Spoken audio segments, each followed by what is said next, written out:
So let me get this straight. Let's make sure there's no echoing or anything. Let me get this straight, Callum. So you have a Gmail account. You've had a Gmail account. You've had a Gmail account this whole time. And yet when I ask for your email address, you default to the iCloud. I must know why. I must know why. You are the one and only person out of the thousands of people that I met that uses iCloud as an email service. I don't. What's the logic behind that? iPhone, Apple, everything. It works with email too. We all have iPhones. Actually, wow, we got the two people in our group here that are Android users. Unbelievable. Everyone else is probably having the same problem as me. Everyone's on the iCloud. And we're consistent. Yeah. We showed up. All right. Well, it looks like it's going to be the four of us. Other people might trickle in later, but welcome to the discussion. I don't even know what this is called. Movie Men's Chat. I don't know. But we're going to talk about, we've been doing David Fincher deep dive. We're going to be talking, we're actually going to do two because as you guys know, me and Alan and Chase already had our discussion on Alien 3, but it was on Zoom and it was very limited and we were short on time. Now we have all the time in the world to kind of air out these things. And so we're going to start over. We're going to talk about Alien 3 and we're going to keep it brief. Alien 3, there's not much to talk about other than what we're going to talk. We'll get there. We'll cross that bridge when we get there. But I'm thinking like 10, 15 minutes on Alien 3, and then the rest of the time we can spend on 7 because we haven't talked about 7 yet. And I think there's a lot there. And Justin kind of teased us earlier this week with a few cool insights from the movie 7. But let's start with Alien 3. All right, Justin, I actually cut you off before we started recording because you were starting to tell us about your kind of voyage as a young man into the Alien franchise and what your thoughts were as like a 12-year-old seeing Alien 3 at your friend's house. Probably weren't supposed to, a little kid watching an R-rated movie, but continue with that story because I wanted to get this on record. I thought that was kind of cool. Okay, so when we were first introduced to the church, or I was 4 when I joined the church, they were members in one of my first wards. He was my age, so we grew up together, and they live actually right by where my parents live now. He's an eye doctor. So that's the story of how I met Andrew Rivera. He had a brother and sister, Daniel, and brother Daniel, sister Marisa.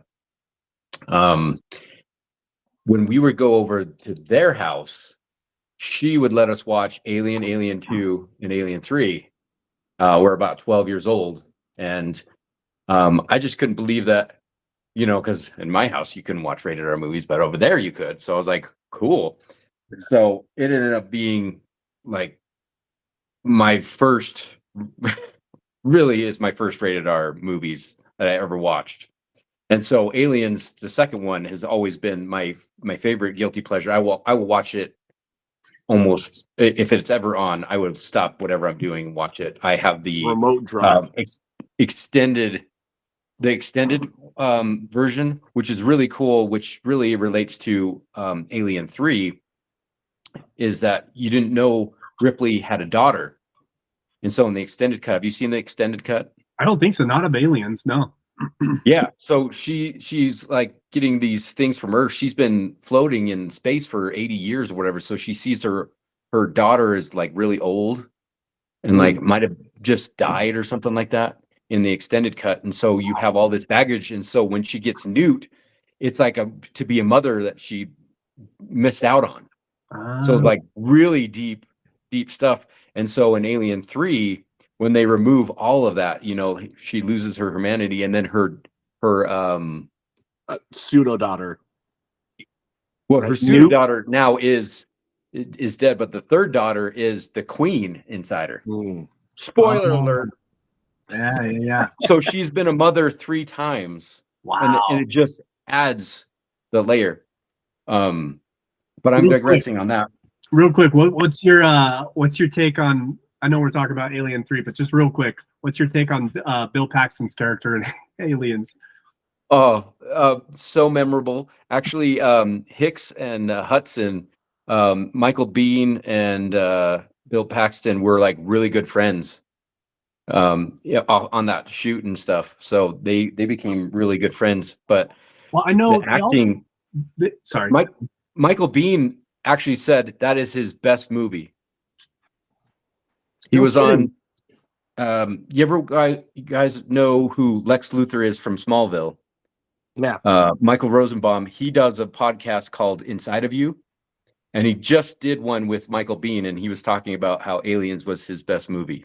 No way. That's so cool. Yeah. And didn't Michael Biehn and Bill Paxton, they also did obviously Tombstone. Like they were kind of in the same circuit in the early 90s, late 80s. It seems like in that regard. That was just a connection I made.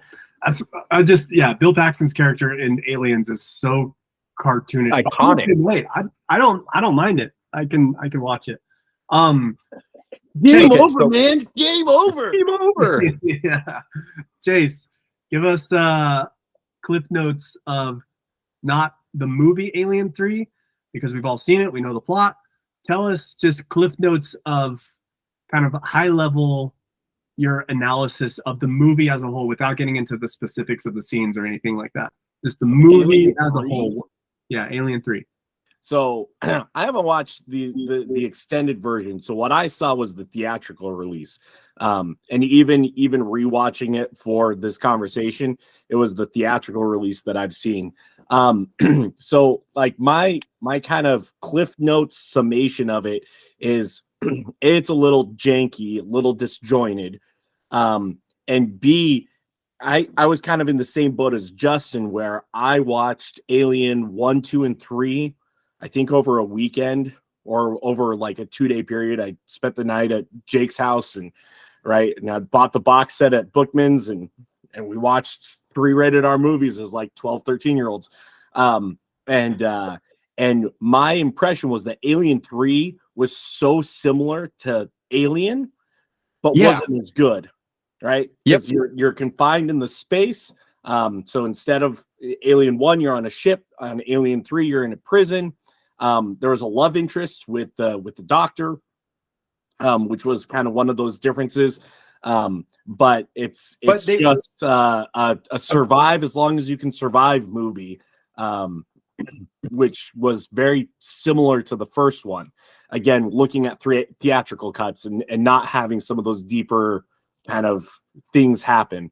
Where Alien 3 fell flat compared to Alien 1 was that Alien 1 had so much more suspense and horror behind it, whereas Alien 3 you've gotten past the shock and awe of an alien, of a xenomorph. A xenomorph. Yeah, xenomorph. Correct terminology. And so now it's just okay, right? Now, like it almost anyone turns in into like Alien one of needs those. shoes, to be fair. Yeah, one of those like repeatable like TV shows where you're just okay. They've teed up the plot. How are they going to resolve it? Like they've had to resolve it every other time. And so again, nothing against David Fincher, right? Like studios got involved, they ruined it or ruined a lot of it. But yeah, like it's tough. It really is like a theatrical cut compared to the first and second one, you go, man, that was rough. Luckily, they came out with the fourth one, which was so terrible. The third one became the third best in the franchise. But yeah, it was. Listening to you talk about going over to Jacob's house with the box set, I literally remember when you got that box set. It was from Bookman's or from Hastings, right? Bookman's, yeah. I still have it. It's like a local bookstore in Flagstaff, Arizona, and you still have it? You still have the VHS tapes? Yeah. I don't know what I'm gonna do with it, but yeah, I have a bunch of VHS. I remember seeing that in Mom and Dad's movie theater room, and it was 3 of maybe 5 R-rated movies out of their entire library of movies. And I just remember, I'm like, this is we gotta hide this when grandma comes over. This is like a naughty thing to have on our shelf. And I remember as a senior in high school being like, someday I'll watch this. I hadn't seen them at that time. But I remember admiring you for spending the money on the box set of Aliens. I thought that was cool. Yeah. Callum, there are no R-rated movies where you come from in the great land of Scotland. So I was just thinking of the comparison there, because what year again? What year was the Alien movies coming out? So 86 and 80 and 92 were 2 and 3. It was like 79? I think it was Yeah. 79 was the first one. It was the first one. Because it was interesting because I'd known it, I'd seen, but watching it, I mean, it was a while ago. But this is long overdue. This phone call or this whatever this is. But when we were watching it, there was some things that were coming back to my memory. That being the second youngest of all my brothers, like growing up, it was just whatever they wanted to watch was what was watched, you know. So I was watching these rated R movies, you know, what you guys would call a rated R movie, and I was really young. But really not understanding a lot of the things, and not really understanding what to be afraid of, maybe suspense and things like that. But it's funny because I told my oldest brother that we were doing this, and I was watching the Alien movies, and then he messaged me the week after saying that he wanted to watch the Alien movies as well. Now he's got 3 little daughters.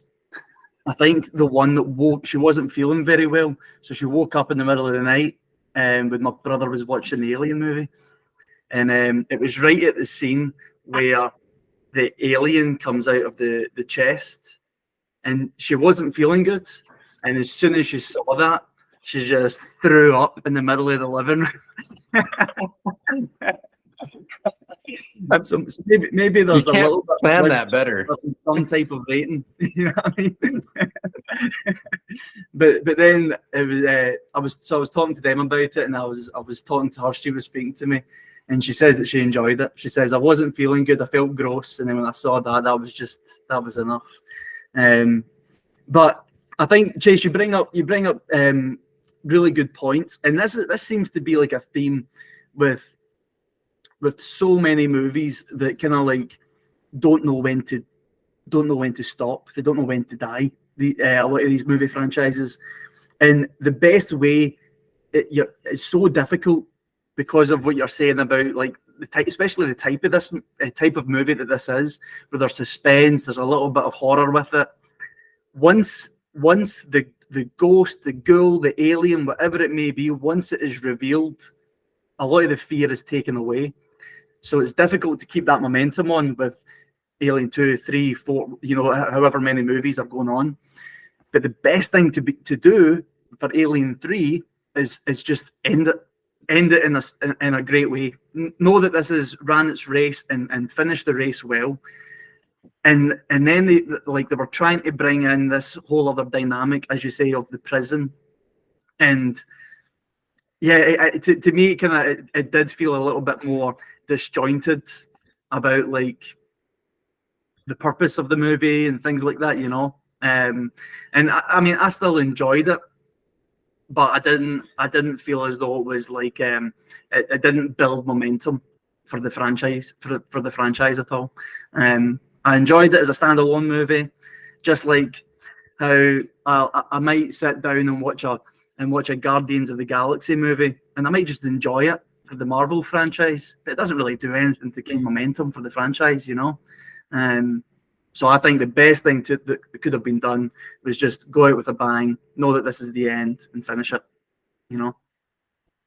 Yeah, I agree. I think I was telling these guys before you joined the call, Callum, that I watched what's the cut called, Justin? What's the extended version called? The assembly cut. The assembly cut. Yeah.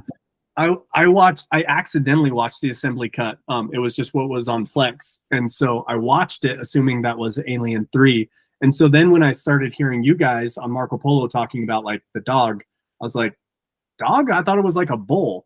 And turns out I watched a completely different movie. I actually really enjoyed Alien 3. And I remember watching it being like, I don't see what all the hate is about. Apparently the assembly cut is like the best version. It's still not excellent. You know, it's not like a Academy Award winner or anything, but it was so this discussion, I almost feel like I'm coming at it from a different angle because I didn't get the full thrust of how bad everybody says it was. That being said, something you said, Callum, kind of triggered an idea where you're like, franchises, sometimes you just got to let them die, you know, like they're better when they're kept like tight and concise.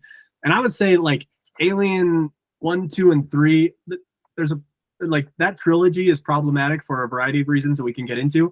but it's the, like Chase was saying, Alien Resurrection, fourth one, that made 3 look good because this one, like 4, was so bad. It's almost like an idea that I had, and I don't know if this is true for all movies, but it's almost like if you have to resurrect a character that's been killed in a previous movie, it's probably a bad story. Like, I think that's such a cop-out way of like keeping a story going by bringing somebody back from the dead. Like, this is probably a bad example because I actually enjoyed the movie, but Avatar: Way of Water, I was kind of a little bit like upset that they brought the same bad guy back. They just resurrected him, and like they just brought his, you know, mentality into, spoilers, brought his like brain into like an avatar body. I was like, ah, come on, like why can't we come up with like a good, like a new bad guy? Like, why do we have to resurrect somebody from the past? I feel like the same thing happened with Alien when they resurrected Ripley in number 4, and you're like, wasn't this done? Wasn't this a trilogy? Wasn't there a beginning and an end with a nice little bow wrapped on it? And now you're bringing her back? Ended terribly, rightfully so. Justin, you said that you were doing some research, some deep dive on Alien 3. Can you give us some highlights on some of the coolest or most interesting things that you found, just in terms of trivia? Yeah, so especially the assembly cut versus the theatrical. So apparently, I didn't know this at the time. When you're, like I said, when you're 12 and you see this movie and you're like, 1 was better than 3, so why am I watching 3 again? I just watched a bunch of soldiers with guns shooting a bunch of xenomorphs, and they were overrunning, and you know they nuked the whole planet. And then you get back to this isolated prison where you don't care about any of these prisoners. I mean, I didn't.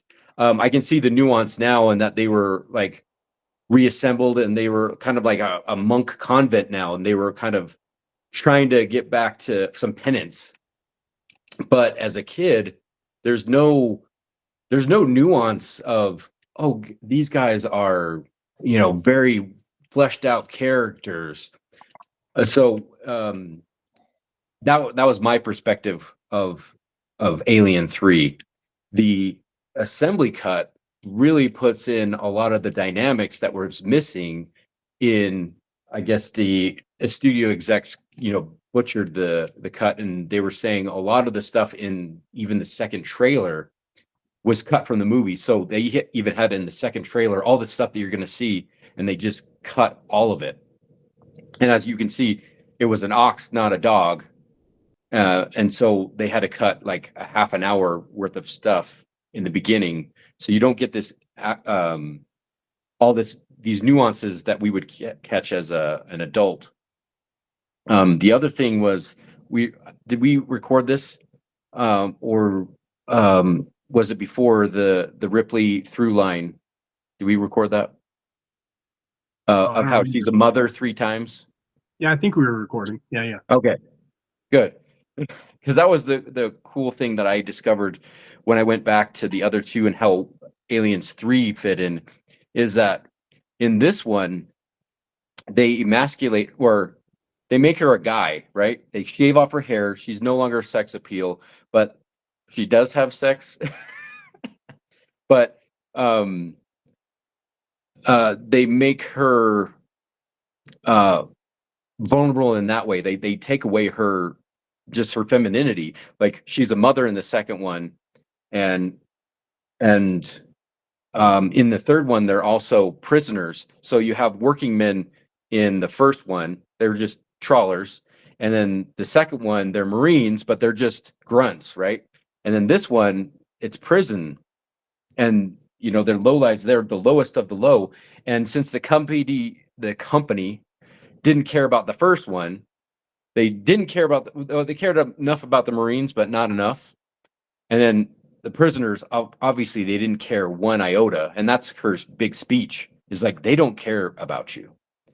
And so for her to, because they know that, you know, they always want to catch a infant xenomorph to do their bidding or figure out the code or whatever.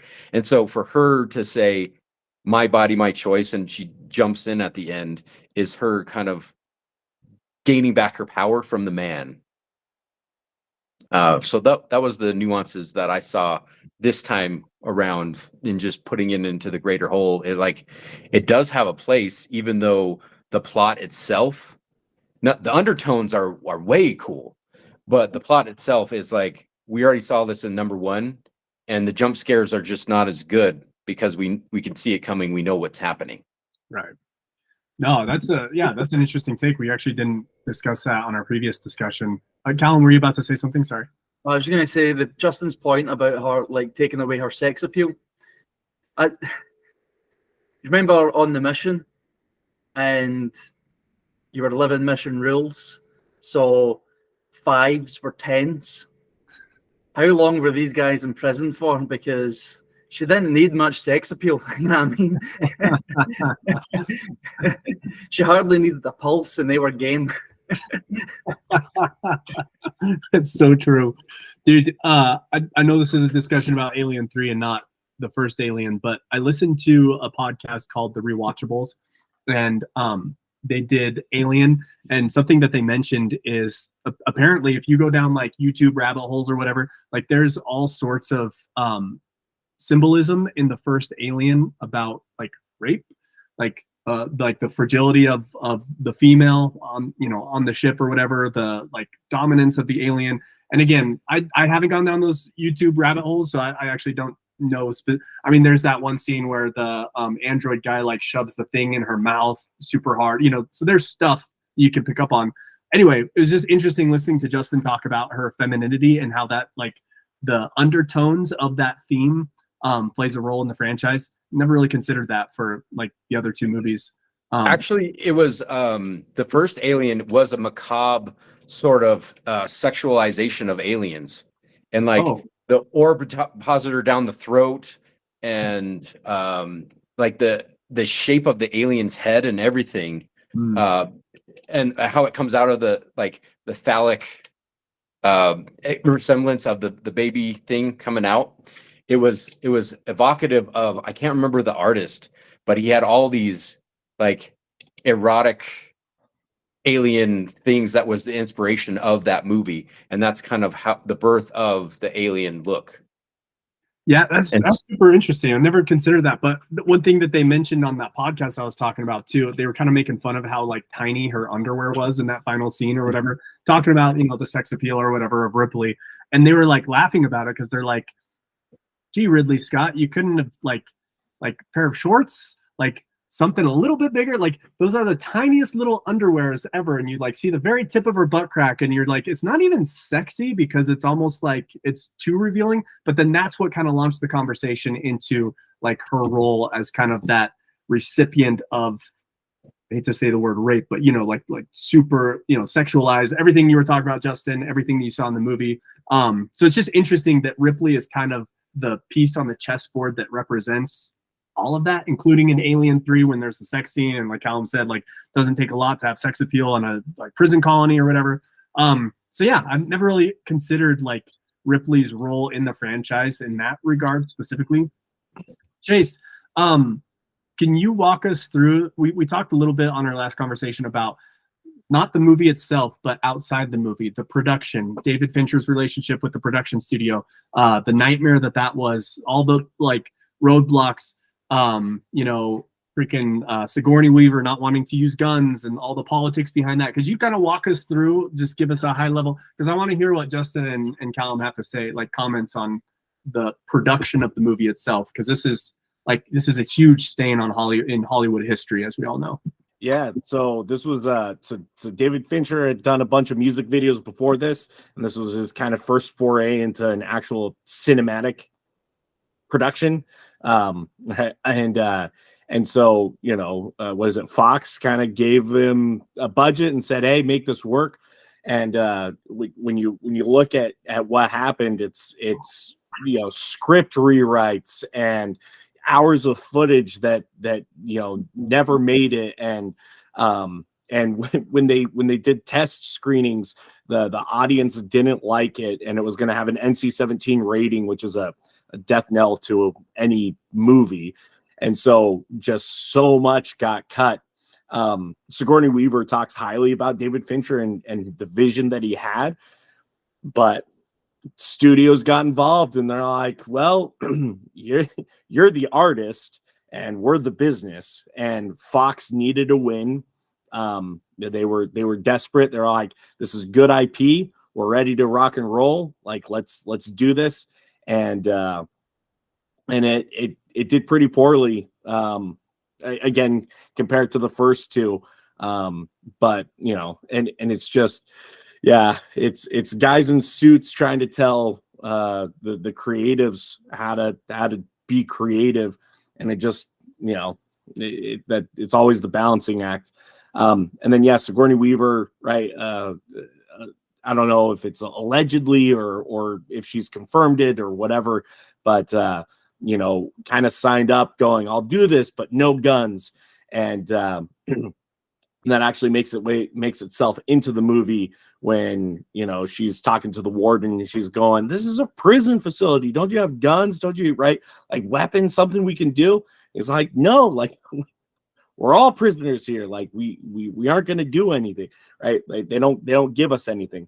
And so that was kind of a way of acknowledging, well, why don't you just take a gun like they did in Aliens, right? The Space Marines, and just blast them.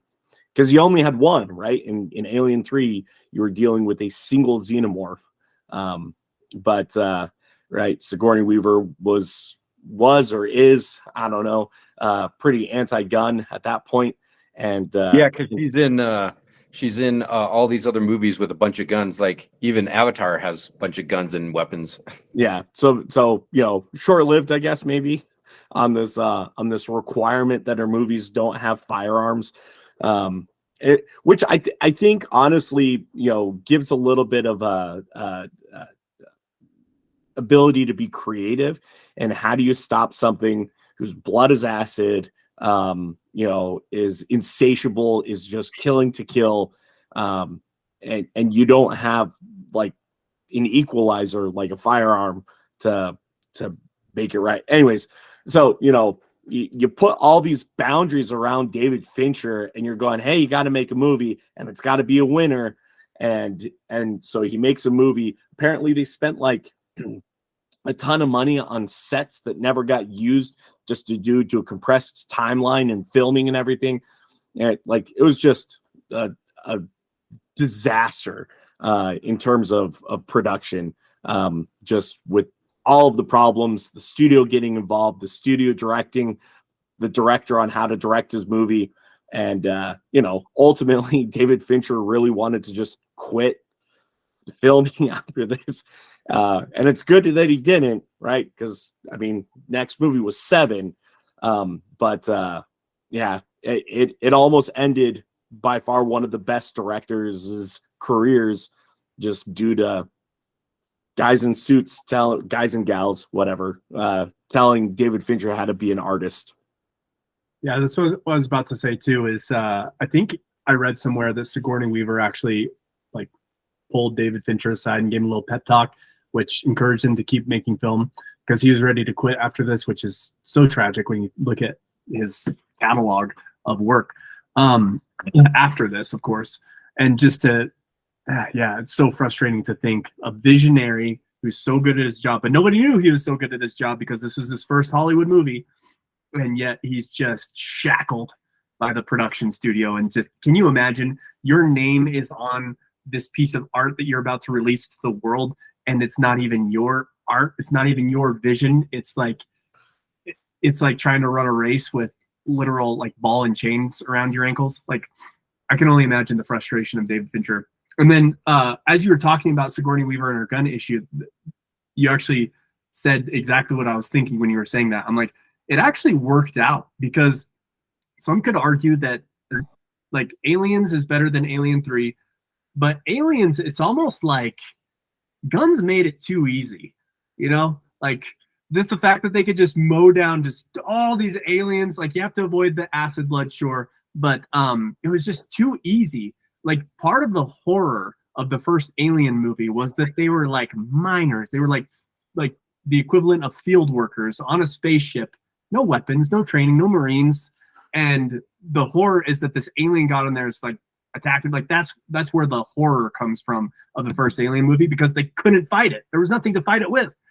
And so I think in Alien 3, they kind of bring that back.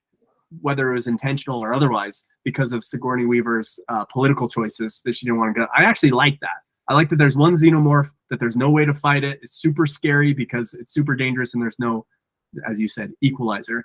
Callum and Justin, anything you guys would like to add? Anything you guys have heard about like the production of the movie? We'll go with Justin first, and then Callum. So one of the things that was said was kind of funny is that aren't you glad that Newt and Hicks got a quick and painless death, so they didn't have to, be associated with Alien 3. But I guess there is also a they did a comic book adaptation of the original screenplay of Alien 3, where Ripley's in a coma and Hicks and Newt are like main characters for the first 2/3 of the movie. And then they had the cast come in and read their lines. And, people were like, oh, it's a fluff piece. It's like fan fiction kind of thing, even though it was the original script. I don't know. But it's interesting that there is a vast, like, we're talking about, the assembly cut versus the theatrical cut. No, this is like a completely different, like, what if scenario of if all these events went way different. And so it probably is on YouTube. I just found out about it tonight, so it wasn't like I could do any more research on it, but apparently it is a completely different story and could be what we should have gotten from Alien 3. And maybe because of the production and everything and her stance, they couldn't have any more guns or anything so they had to go back to, what made the first movie good. It was one alien in an enclosed environment, because they couldn't really go outside of the prison because of the harsh environment of the planet. So you kind of make the same movie again with slightly different characters and slightly different premise. So I'm interested to see what it could have been. Yeah, one thing you just reminded me of too, I think I read or I saw a video where Michael Biehn was kind of mad that they cut him out of Alien 3, or maybe he was asking for too much money. Apparently he was upset by that. Not only him, but me as an audience member. I saw Alien 3, the first time I saw it was probably 16 years ago, something like that. And I remember falling asleep during the movie, so I didn't even remember it. This next time watching it, I watched the assembly cut, which was a different movie. And so anyway, again, with that disclaimer in place, I remember this time watching it and being like, because I was watching Aliens, and Alien 3, as I'm sure we all did. And it was kind of frustrating. It was almost like the conclusion of Aliens was like, it kind of takes it. It's kind of like, sorry, Callum, I'm going to spoil Star Wars for you. It's kind of like the Rise of Skywalker bringing back Emperor Palpatine. It's like, then why the freak did we go through A New Hope, Empire Strikes Back, and Return of the Jedi? The whole point of that trilogy was the climactic conclusion of Luke Skywalker bringing Vader back to the light side of the Force, and then Vader defeating the Emperor. Like, now you're going to undo that? All the emotions and the feels and the storytelling component, everything, you're just going to unravel that by bringing them back to life. This comes back to what I was saying earlier about, like, it's kind of a cheap way to make a story continue by bringing back people who were killed off in previous versions or in previous movies in the franchise. I felt that way when I watched Alien 3 this time. I was watching it and I'm like, oh, Newt and Michael Biehn, they're dead right out the bat. So all the struggle and all the tension and all the nail biting in that third act of Aliens, what was it for? As an audience member, what was it for? Why did I have so much invested if the first thing they do in Alien 3 is just cut those two characters out? Boy, that I felt cheated. I felt cheated out of like a continuation of a great storyline. Nope, we're going to go back to the first one where Ripley's alone and they're on a Sakulu planet. So just to kind of put a finer point on what you were saying, Justin, about like recycling storylines, not a fan, especially when it comes at the cost of like a great conclusion to a great prequel, like the movie before. Just, man, that infuriated me. I was like, that story has been so strong. Yeah. And two little points. Number one, Michael Biehn was paid as much for Alien 3 because they stole his likeness without his permission. When they did the theatrical, they just had his picture next to his death. They had to pay him as much as he made on Aliens 3 for that one thing. He wasn't even in the movie. That's what I read. Yeah, thank you for yeah. clarifying. That's the trivia that I read. Yeah. Yeah. Uh, Like, yeah, Bo, to your point, right? Like it cheats it, because when you look at the other movies in the Aliens franchise, and so I'm gonna leave off Alien 4 because that was just terrible. And it doesn't really fit with the universe.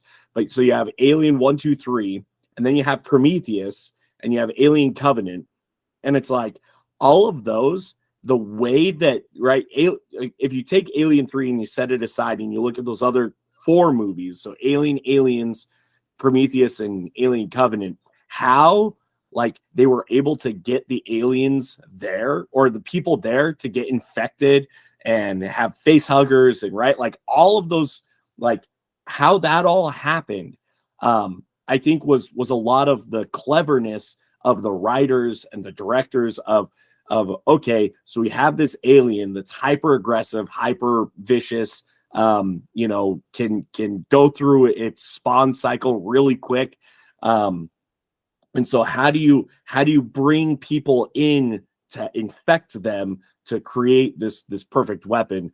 And if you've seen Prometheus and Covenant, right, you understand a little bit of kind of what was happening there. But right, and so Alien, right, they were going to a distress beacon to go help them, right? They were on their way back to Earth, and they get this, and so they go, and then they stumble upon the eggs, get infected, bring it back on ship. They don't quarantine well, like, and then it's chaos. And then in the second one, right, they were mining on the facility where the eggs were, and so like all these problems. And so you go, okay, like how the aliens came into the conflict cycle were all different, except for Alien 3. It's okay, we killed them, and now we're off on our way to home. And then the first scenes of Alien 3 are, oh no, there was an alien on board, and it got to Ripley and infected her, and now she has a like okay, like there, like it wasn't organic. It wasn't like a good way of introducing the alien conflict into the movie. It was kind of a cheat. Hey, Palpatine's back from the dead. Like, oh no, what are we gonna do? So yeah, stole the opportunity to do something cool on how do you get somebody to be infected with the xenomorphs. Just lazy. It's lazy writing, lazy storytelling, and I don't blame David Fincher. I blame the studio. And all the moving parts. I'm sure there's a bunch of stuff beyond the studio as well as the script was being written. Callum, what are some of your thoughts in this regard? Can't believe Palpatine's come back. Dude, I'm telling you, Star Wars, stop. You finished it. Stops at Return of the Jedi.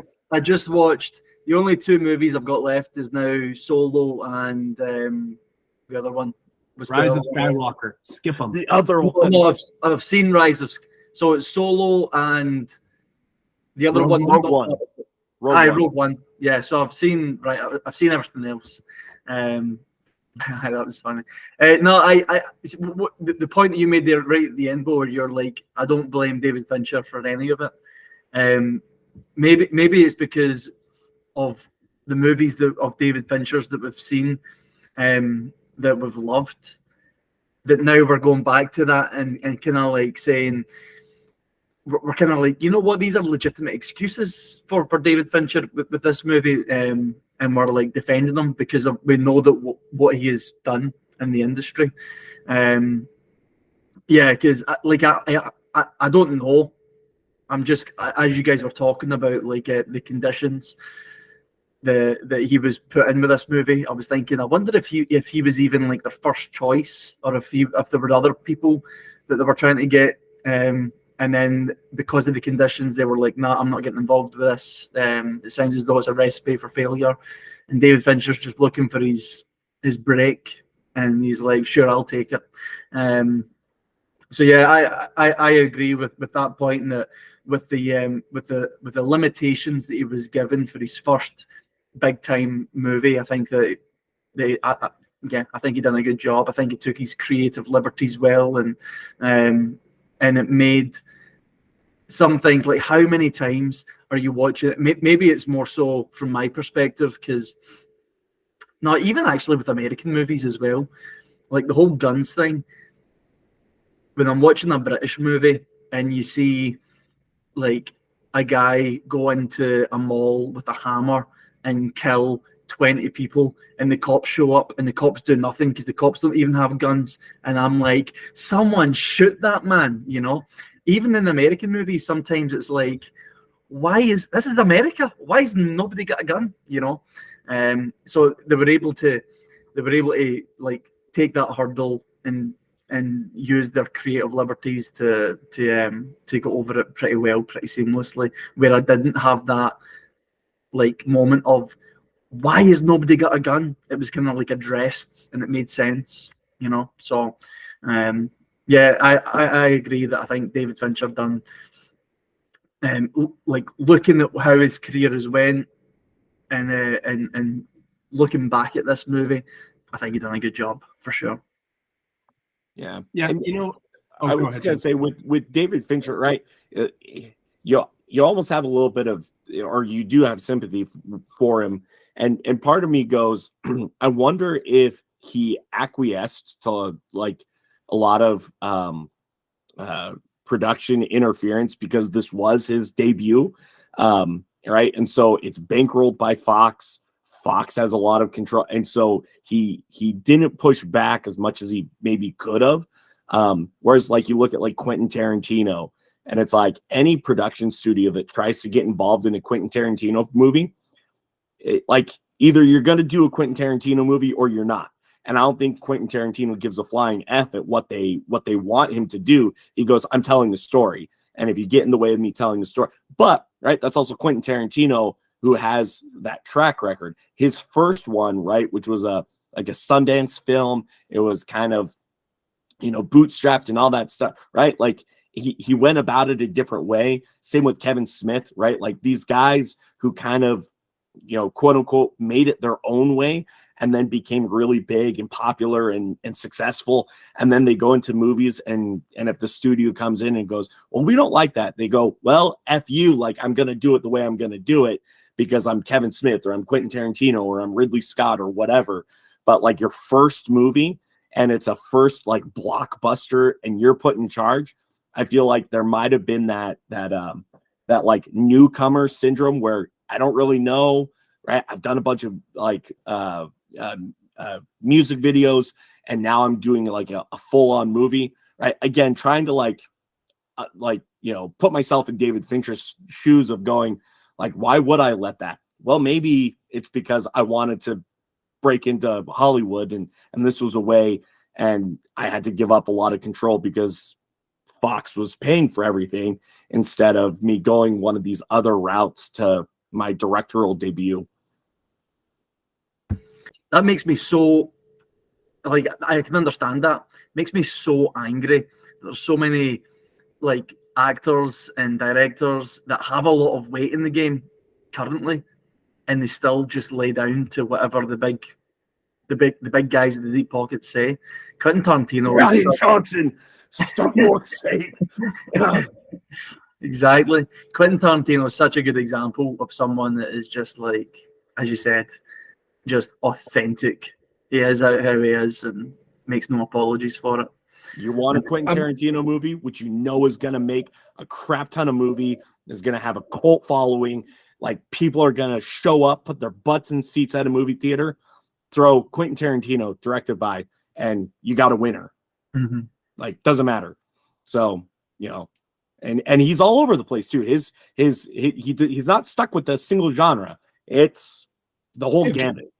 If you think of it though, Aliens 3 might be the camel that broke the industry's back, or the straw that broke the industry's back, where before that, even Star Wars and all these movies were executive producer, top down, where directors were told what to do. They could fight back a little bit, but more and more in our day, it just seems like no, the directors are like the people that run the show.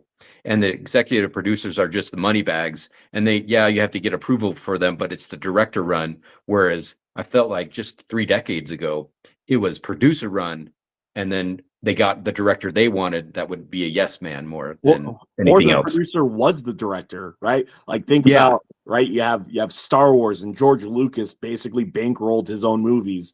And then he did Indiana Jones. So not only did you have Star Wars, you also had Indiana Jones, and then you have the Terminators and James Cameron doing those, and you're just like, they were the producers of their own movies, and so they're directing their movie, right? And so this is maybe a little bit divergent too in that regard, where you don't have one of the main, like Ridley Scott, I think, was asked to direct Alien 3 and he declined. And it's like, that would have been a much different movie because it's Ridley Scott who directed the first one. He knows what he's doing versus this no-name guy, David Fincher, coming in and directing Alien 3. Also, think about this. Think about this. We all know James Cameron is a upper echelon. He would be around Mount Rushmore of top directors ever. I mean, all of his films do $1 billion at least. And then you're following up that act as your first. That's a big shoot. I mean, I don't know of almost any director that could fill that. Just like Terminator 2, like he is the king of sequels. So you have Terminator 3, which is far inferior, and then you have Alien 3, which just misses the mark because you have it's the Star Wars syndrome where director 1 is 79, then you have 7 years later you have somebody that can write. I mean, James Cameron's scripts are superb. His dialogue is great. Even Michael Biehn was talking about, like, I didn't have to modify the script. The script is I said those lines. I didn't have to come up with my own because they sucked. They were so good. So you have a writer director, and then 6 years later, you come up with this Alien 3 soup and say, yeah, it's going to be a prison, and we're going to go back to number 1 because we don't have any original ideas, and just throw 20 million at it and get a brand new director. Yeah, it'll all work out. And it was a crap show. What would you say is a better movie? Alien 3 or Terminator 3? I'd say Alien 3 beats out Terminator 3. Yeah, because the like T1000 chick, right? Yeah. I don't even think I finished that movie. Terminator 3. I was just thinking, if I was, well, actually, Callum, what were you about to say a little earlier when you guys both talked at the same time? I was asking why Ridley Scott declined. I googled it, but there wasn't really any clear. One of the reasons I think Weaver said that he dropped out once he learned that Alien versus Predator was the route that they were going, and he didn't agree with that. And then they were given the whole he's just got a busy schedule, which means it could have been anything, So I'm not. That was a 10-second Google though. So yeah, I don't know. Like I haven't done like a deep dive on none of us here are like Hollywood scholars that know the ins and outs and have done interviews with people that were involved in the process, and so I'm just kind of guessing. I wonder if Ridley Scott had like an inkling of like, I don't know, somebody at Fox is like, I don't like that guy. I'm not going to do this movie. Like I wonder if his spidey sense kind of went off where he's like, nah, like this is not like headed towards success. This is headed towards disaster. I'm just going to keep my hands off. Meanwhile, David Fincher wants to make his directorial debut. And like Chase was saying, probably doesn't know all the politics in Hollywood at that point. And I don't know. Again, I'm just guessing. I can just see that happening, like a seasoned, well-established director avoiding the train wreck because he sees the signs, whereas a brand new up-and-comer visionary is like, oh, blockbuster movie? Absolutely, I'll take it. And then all of a sudden he gets railroaded, his hands get tied, and he turns out being one of the like worst experiences of his life. So I imagine it was probably something like that. What's interesting too is that, and we'll talk about this more when we get to 7, but it's almost like Alien 3 doesn't even, and I'm not the first to say this, it doesn't feel like a David Fincher movie. With 2020 hindsight, it really does feel like it was just kind of piecemealed together by writers, producers, studios. What do people want? Let's do test audiences. Let's cut this scene out. Let's replace the ox with a dog. Or, you know, all this, like, it just seems so disjointed and like discombobulated. It just doesn't make for like a smooth cinematic experience. And again, this is 2020 hindsight, so maybe I'm just seeing what I want to see, knowing what I know about the movie and the production. But it's almost like you didn't even have like the dark filter, really. I don't know. Maybe I'm thinking some of the scenes on the movie were pretty dark, but you know how David Fincher has almost like it's almost like I don't know, like an itchy look. Like his movies kind of look itchy. They kind of look like whatever filter he uses is like this yellowish, kind of dirty filter that he uses like with his film, and then just also the tone of David Fincher movies. We could talk about this more again later, but it's like a darker, more sullen, more hopeless.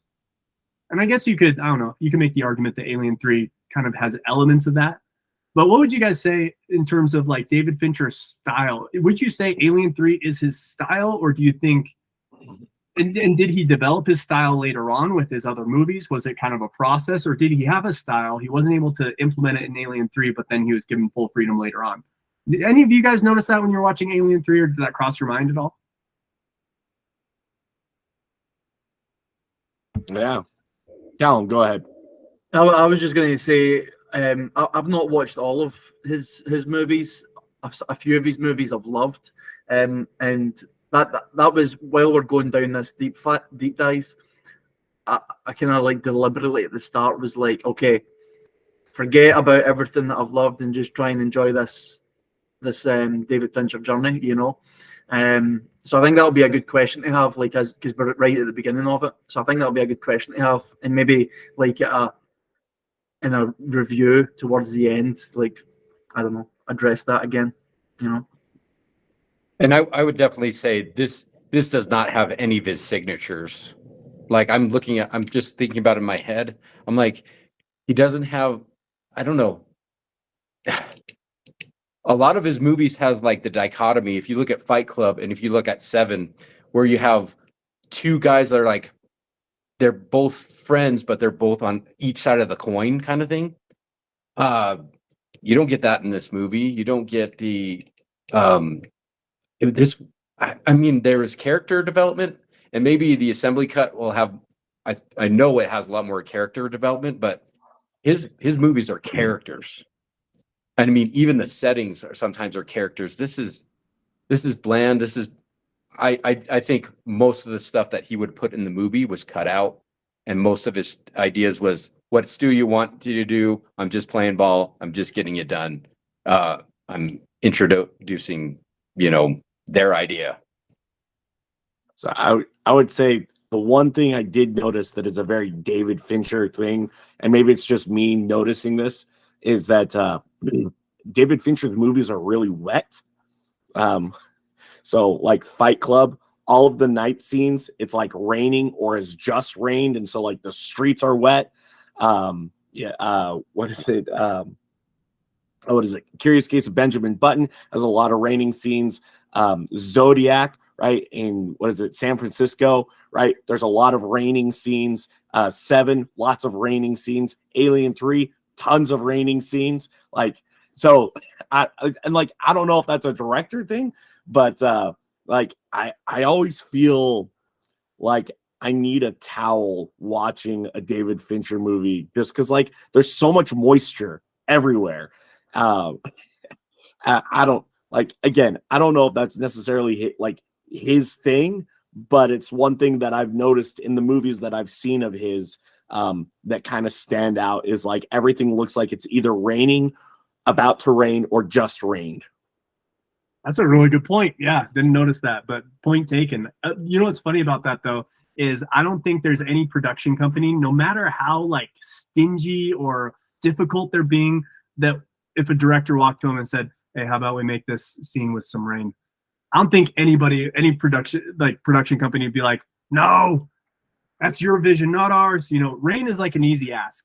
What's a difficult ask is like filters on the camera, because they're like, audiences don't like that. They don't want to feel depressed watching a movie. Like, keep it light, keep it bright, keep it fun. And David Fincher's like, no, I want them to feel something. And you see that later in his movies, I feel like filters and themes and characters, like those are all like big asks when it comes to a production's vision versus a director's vision. Rain, it's like, oh yeah, rain's always cool.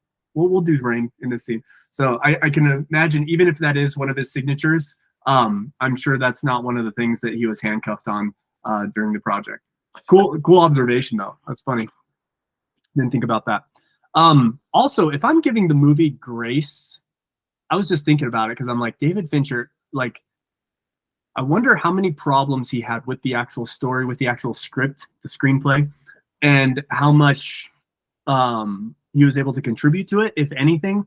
Because, Chase, what you were talking about earlier about like Alien and Aliens having like cool introductions to the xenomorph with like the face huggers and everybody, and then Alien 3 just kind of cuts to the chase.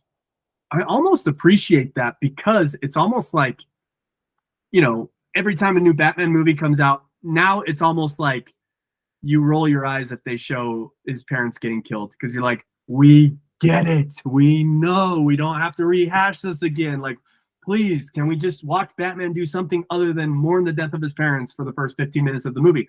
And so I feel like I almost applaud Alien 3 for skipping the whole face hugging drama, the whole tapping an egg and something happened. Like, I kind of like that it just kind of, at least in the assembly cut, by the way, I know you guys said that it kind of gave it away in the original theatrical version. Like, originally you see, that it's obvious what happened. In the assembly cut, it wasn't so obvious. The movie, like, the intro kind of lets the movie cook for a little bit, where like they do the autopsy of Newt to see if the alien's in her, and it's not, but you're assuming the alien because everybody's dead. And so it kind of keeps the mystery alive a little bit more. I don't know. The more I'm thinking about it, the more I don't fault the movie necessarily for that piece there that you were talking about earlier, Chase. Also, what Justin said about, sorry, I'm kind of jumping all over the place. What Justin said about producers and directors. Justin, who was the director of Empire Strikes Back? Do you know off the top of your head? Irving Kershner. I knew you'd know. I don't even know if that's correct, but I just assume. I'm pretty sure. But geek. That's a great example of like nobody talks about him for Empire Strikes Back. At least they didn't. Nowadays it's kind of in circulation, But I remember like Star Wars was always George Lucas. That was always George Lucas's name was attached to it. Even though Empire Strikes Back is arguably one of the best movies of all time, and a lot of that is on the director, not necessarily George Lucas. You want to know what kind of movies George Lucas makes? Watch the prequels.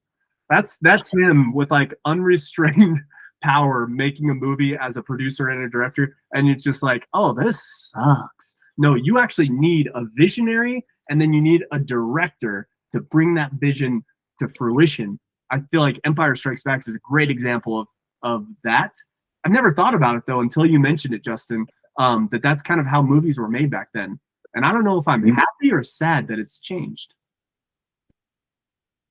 Well, we know for a fact that the Phantom Menace, the problems with it was because he just surrounded himself with yes men. And then it wasn't until everybody, I don't know, we haven't introduced Callum to the Plinkett, and I don't know if you know if it's up, but when he's like, oh no, when he has this movie, it's way too long and they have to cut it. So I kind of like checks and balances, and for as much as Kathleen Kennedy is the same thing right now, where I feel like all the directors have to do what she says, and she's being George Lucas. Like George Lucas was actually kind of listening, by the end, and that's why he had Dave Filoni and kind of taking under his wing telling him how to do storytelling in Star Wars, but allowing him to direct. Whereas now Kathleen Kennedy is trying to push the thumb and just say, I'm producer, but look at the collaboration between her, George Lucas, and Steven Spielberg. You have great movies. I mean, even The Force Awakens was a great movie. I'm sorry, but the only problem with The Force Awakens, again, they took A New Hope and put new lipstick on it, but it's the same dang story with a little bit of tweaks. That was the only problem with that movie. But you could see the direction that one director was going to. They go to a different one, and it was just like, oh yeah, let's throw all those in the trash and do this way. And then they're like, crap, we don't have anybody else to do this. Why don't you do your vision? Well, then he course corrects, and you have the 7, 8, and 9 going zip, zip, zip, and the entire audience is like, what was the point in all of this? Yeah. Listen, dude, we've got an entire discussion on Star Wars waiting in the wings. So keep that energy, because yeah, I'm ready to go full tilt. And you know, we can disguise it as like me versus Callum. You know, I think Star Wars is one of the greatest franchises of all time, the best representation of a hero's journey. Callum's gonna refute that. And then included in that conversation, we can pull in all this extra, and you and Alan have to be there. Like that is mandatory attendance, is Callum, Alan, and Justin, because you guys know way more about Star Wars lore and production and the movies themselves than any of us. So let's table that discussion. But your point taken about the relationship between like producers and directors, that's something I don't really think about too much. Callum, were you going to say something? Saw you unmute. But No, I was going to make a cheeky. It was a timing thing. It was a joke thing, but you keep those cheeky jokes to yourself, Scott. All right, dudes. My wife actually, she made me promise to go. But this is actually, I didn't think we'd have so much to say about Alien 3.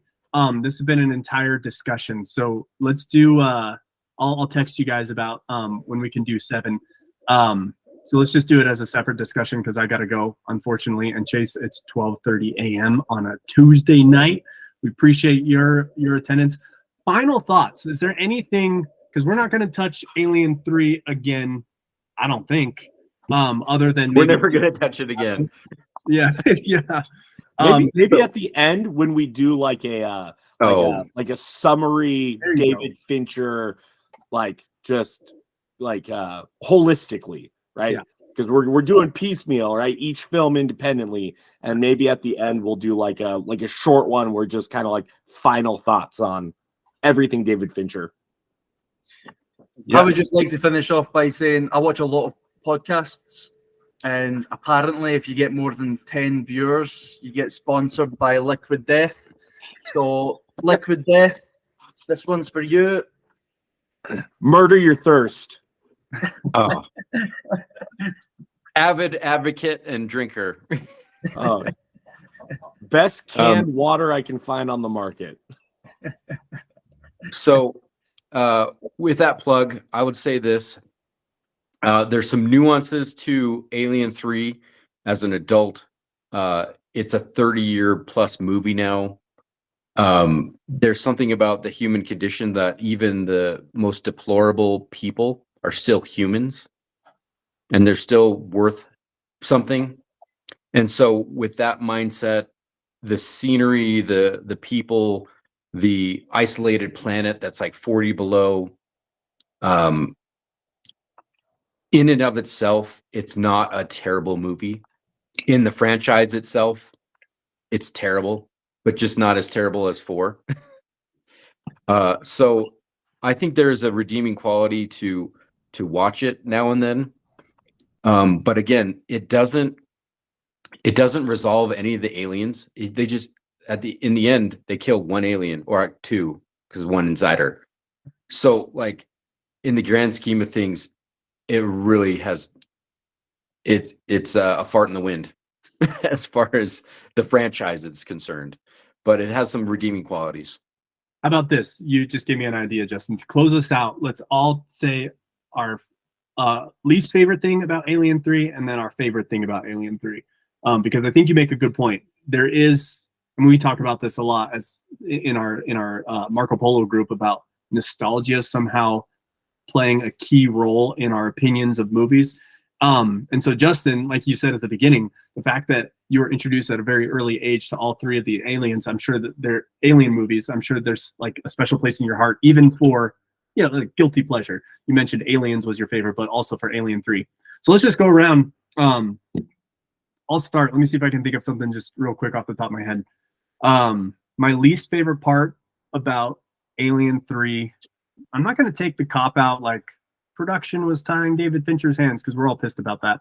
The movie itself, though, as a movie, I think my least favorite part was, I think it's just got to be like, I don't know. Did you guys feel like the pacing was off? There were a couple times where I'm checking my phone. I'm just like, I don't know. It felt like the story kind of stalled when it's going to the prisoners and kind of their speeches sometimes in the prison. And it's just like everybody's waiting for the alien to come. And at least in the assembly cut, that didn't happen for a long while.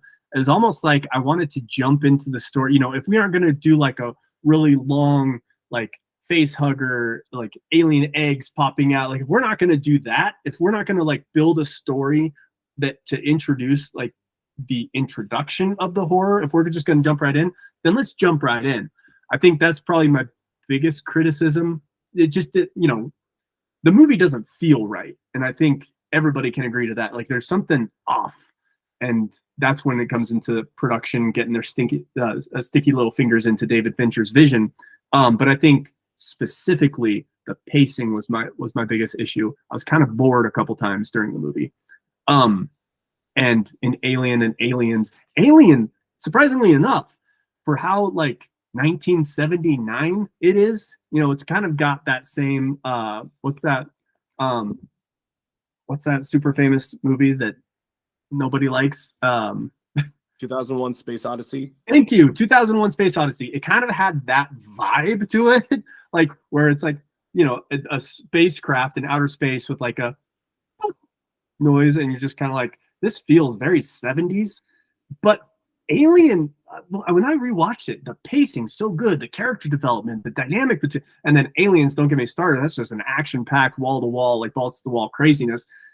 Alien 3 didn't have any of that. It was kind of like slow, methodical. At the end, it kind of picks up the pace a little bit, but so that's my biggest criticism is the pacing. And then my favorite thing about Alien 3, I would say, was the fact that I went into it expecting to, what happened? I got it mixed up in my head because I haven't seen the Alien movies in well over 10, 15 years. I got it mixed up in my head. I thought Alien 3 was Alien Resurrection. So when I pressed play on Alien 3, I'm like, here comes the crappy one. Here we go. I had my expectations so low that when I finished Alien, I'm like, oh, that wasn't the one I was thinking of. I don't know, it's actually pretty good. So I think because my expectations were down here, what I like about Alien 3 is I enjoyed the movie. Like it was a net positive at the end of it. So there you go. There's a very long-winded way of saying like my least favorite part and my most favorite part. What about you, Justin? All right. So least favorite part was 2 out of the 3 characters I cared the most about from Aliens were dead in the first 5 seconds. And they never got, and I mean, that is horror genre, right? And kind of ballsy. And it was good for a clean slate to have a different story and to make her more vulnerable. And we've discussed that before. But it's still, when you're building a franchise, you just killed all the momentum that you had. Everything that James Cameron, because remember from Ridley Scott, she survived. And then the Marines come and now she has a pseudo family, right? And now you take that away and now she's got prisoners and it's like she's slated to die. And because she's got it in there, she knows she has to die. And the whole thing in the second one was she didn't, if it comes to that, I'll do us both. And so now she's got that through this whole movie. She shaves her head. It doesn't feel like even Ripley anymore. she's just a shell of herself because she's just been shell shocked after shell shocked. And now you get this walking corpse with no hair. And then I guess the coolest part is in the theatrical, it was a Rottweiler xenomorph, which is really cool. And then when it comes face to face, and she's just like throwing the jellies all over, coming. That is a iconic scene. Still, it is still haunting and really good. Love that, dude. I forgot to mention that iconic scene. That's like I think if you look it up on IMDb, that's the scene that where she's like closing her eyes and the aliens right there. So good, so good. Thanks for mentioning that. I forgot about that. Chase, what do you think? Okay, so I'm gonna get really nitpicky with mine. So the one thing that one of the things, right, that I didn't like was the scientific inaccuracy of the one scientific thing that they brought into this movie, and it's Jacob's syndrome, which is the double Y chromosome. They talked about it, how like all the prisoners had this genetic disorder. It's called Jacob's syndrome, discovered in the 60s, and they're like because of that they're like hyper aggressive, right? So they're all murderers and rapists and blah blah blah, and they have low IQ and all this stuff. Jacob's syndrome is none of that. Like the biggest thing is they go through puberty a little bit earlier.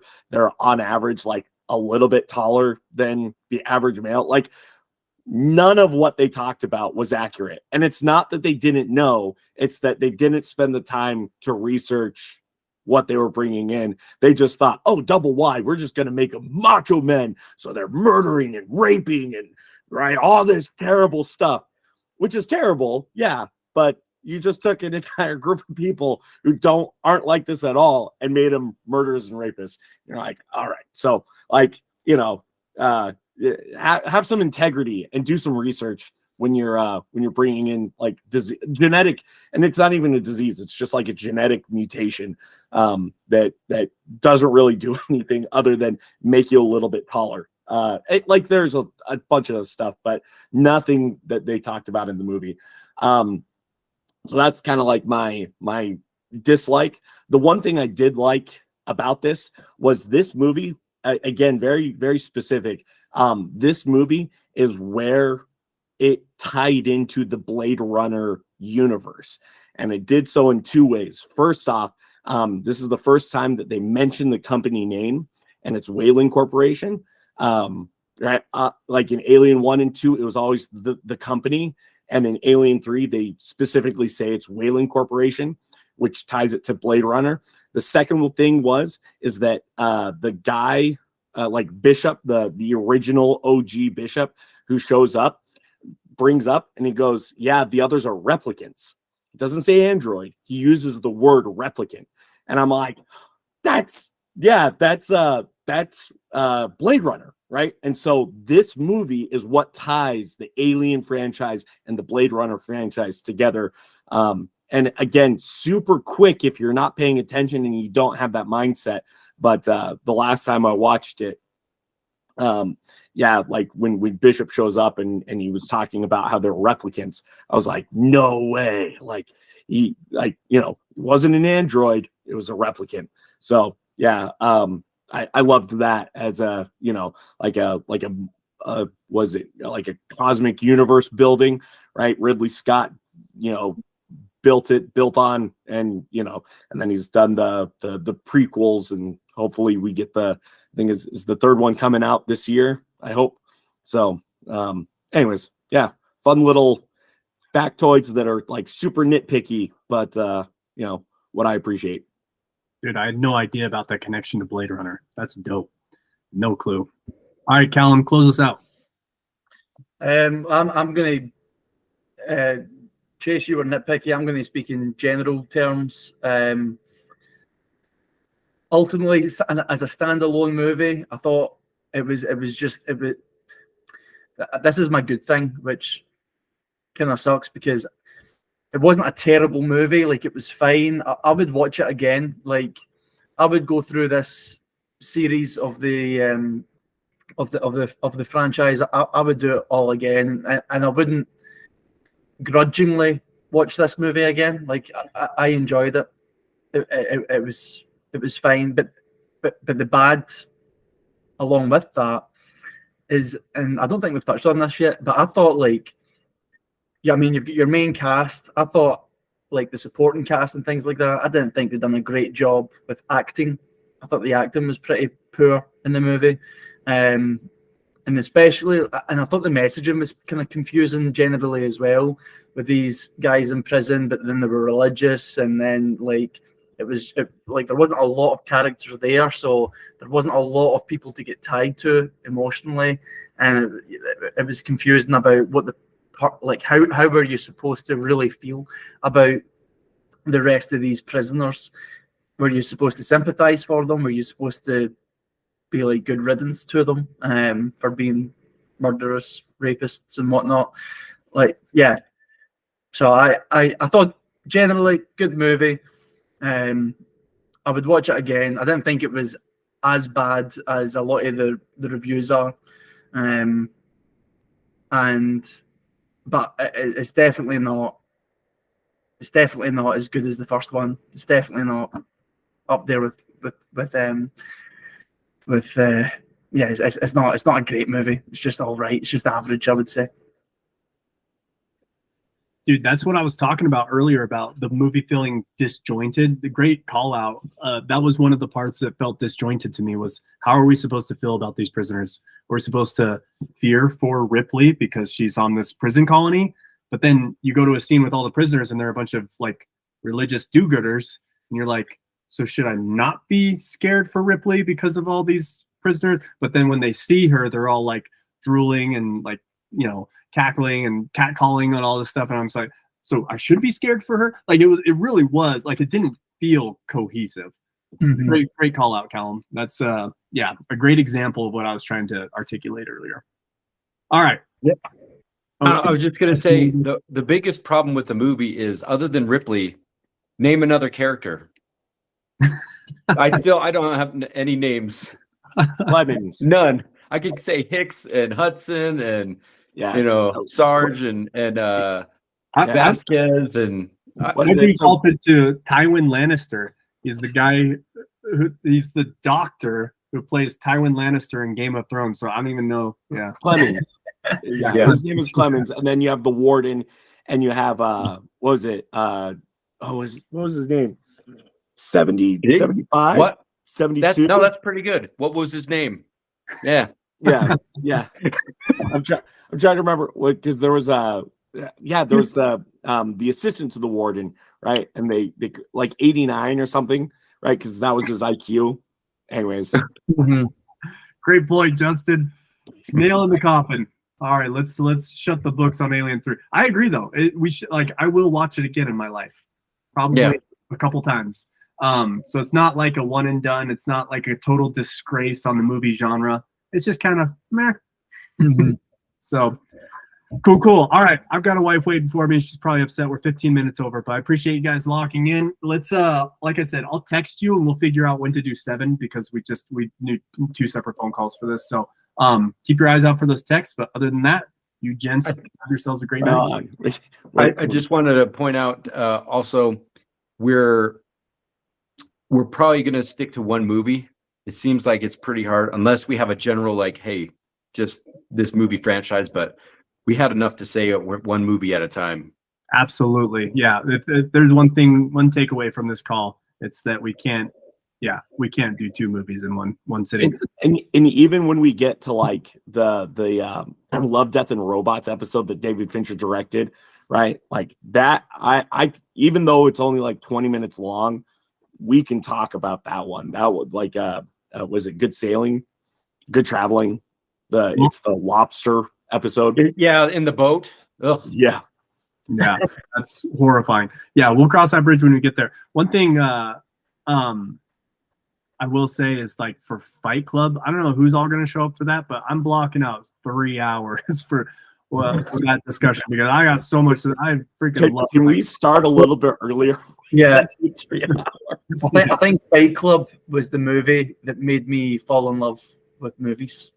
Yeah, not just with David Fincher, but with movies in general. Yeah, Bold statement. Love that. It's so good. It's so good. We got what is that? In 3 movies from now, we got 7, and then one in between. What's the one after 7? I Is it- forget. It's not Mink, it's The Game. The Game. That's right. And then Fight Club. and Fight Club. So yeah. Anyway, like I said, I'll text you guys. We'll figure out when to do 7. We'll get this thing going. But appreciate you guys logging in. This was fun. You Yes, want to guys. sign off like Kevin Smith does on Comic Book Men? You have to make sure you're pointing in the right direction, though. Absolutely not. Too much work. You I'm guys- Ming, Brian. I'm this. I'm Kevin Smith. Love you guys. Guys, Yeah. good night. Night.